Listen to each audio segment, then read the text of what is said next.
This is the first time in history that the United States is being faced with three nuclear-armed countries who are not very friendly to the United States, all of whom who have nuclear weapons pointed at the United States.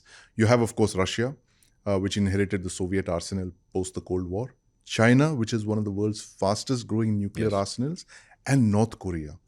Three nuclear-armed countries with their weapons pointed at the United States. This has never happened before.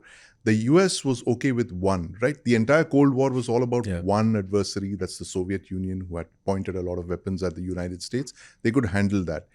Two adversaries, well, China started joining in the race, and now you have North Korea.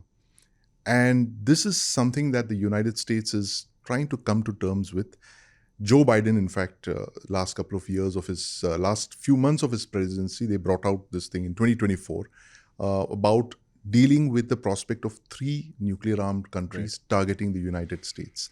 So Trump's fear comes from this whole thing of this US strategic community saying that, look, these are unprecedented times. You have the Chinese nuclear arsenal, which was not a big threat in the past, which is a couple of hundred warheads, which is slated to test, which is going to go to about 1,000 plus warheads by the end of this decade. It could, go beyond 1,500 in another decade or so.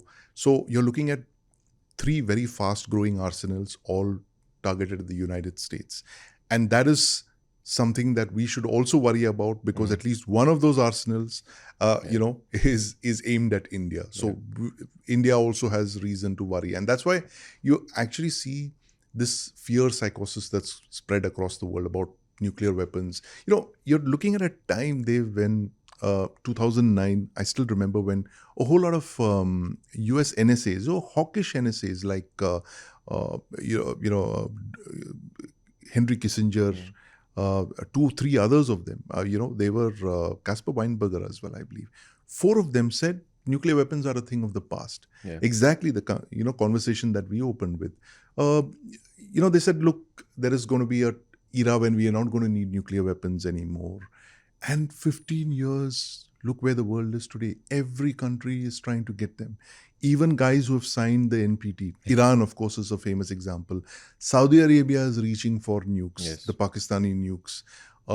South Korea and Japan are very, worried about North Korean nukes. They, of course, worried about the Chinese nukes, but North Korea is in their face. It's growing its arsenal, and its arsenal is pointed towards Seoul and Tokyo. So there is a lot of global anxiety about nuclear weapons. Yeah.